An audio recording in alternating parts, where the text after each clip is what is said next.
ओम ओम ओम महाशक्ति नमो नमः। माता शक्ति और भगवान शिव को प्रणाम करके आपके सामने उपस्थित है विश्वापुरी।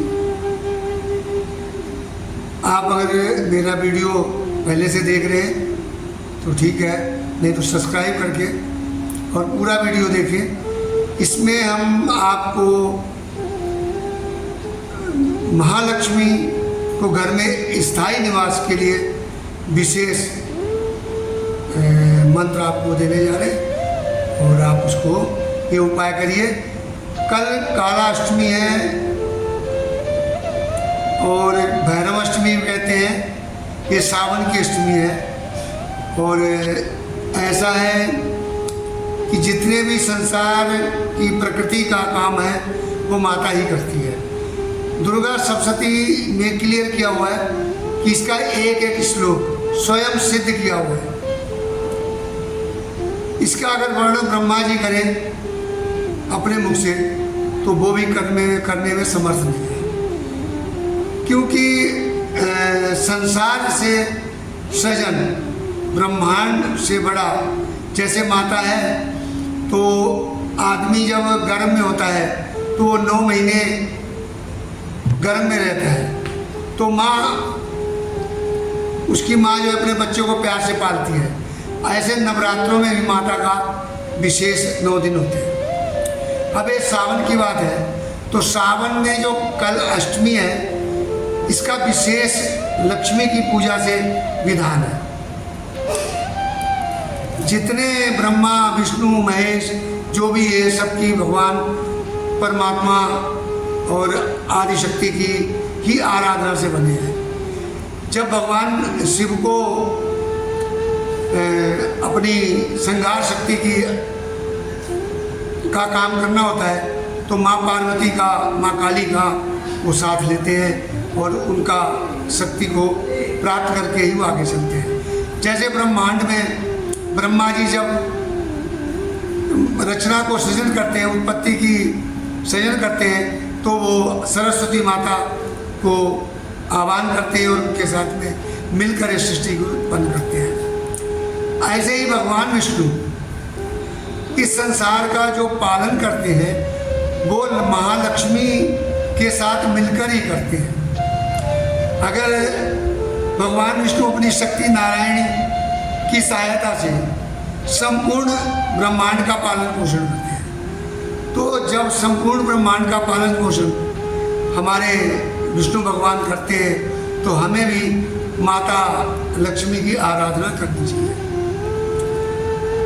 मैं जो उपाय बताने जा रहा हूँ वो अष्टमी को करना है और कल करना है। और अगर कल विशेष किसी वजह से नहीं कर सकते हैं तो शुक्रवार को जो अष्टमी पड़ती है आप उस दिन आराधना कर सकते हैं, साधना कर सकते हैं और आपके घर में स्थायी लक्ष्मी निवास जरूर रहे, ये हमारा मानना है।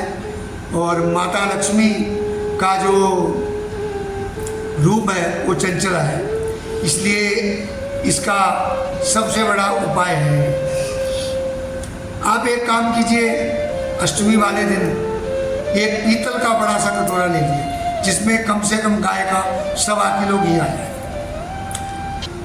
उस घी को उस कटोरे में डाल दीजिए और एक कमल का फूल आप ले लीजिए। साधारण है पर कठिन है। कमल फूल उसमें डुबा दीजिए, उसकी पंखुड़ियाँ खोल दीजिए।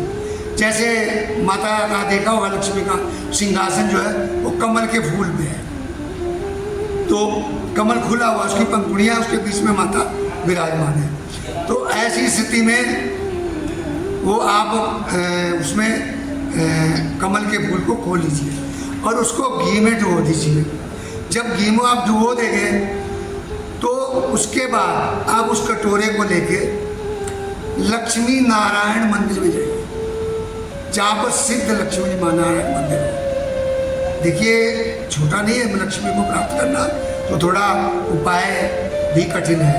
तो सिद्ध लक्ष्मी करने के लिए सिद्ध लक्ष्मी नारायण मंदिर में आप जाइए और उस मंदिर की आप परिक्रमा कीजिए 108 परिक्रमा आपने करनी है।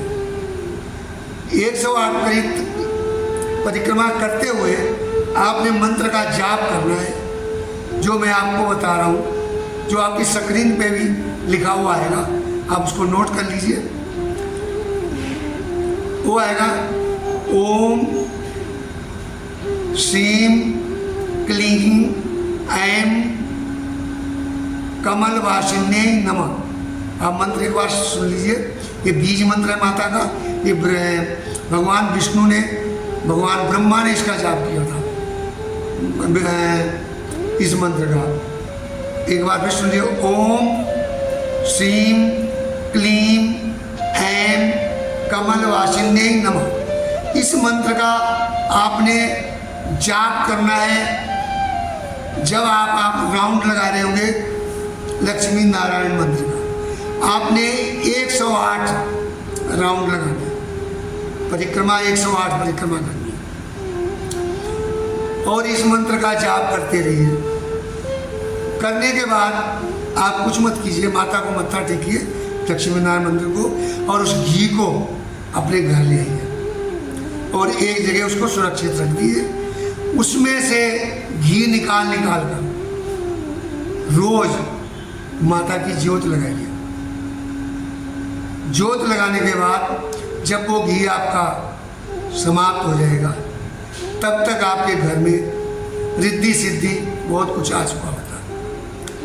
ठीक है। और वो जो कमल का फूल बचेगा उसको आप लाल कपड़े बांध के अपने घर में लाकर में सुरक्षित जगह उसको रख दें। ये लक्ष्मी का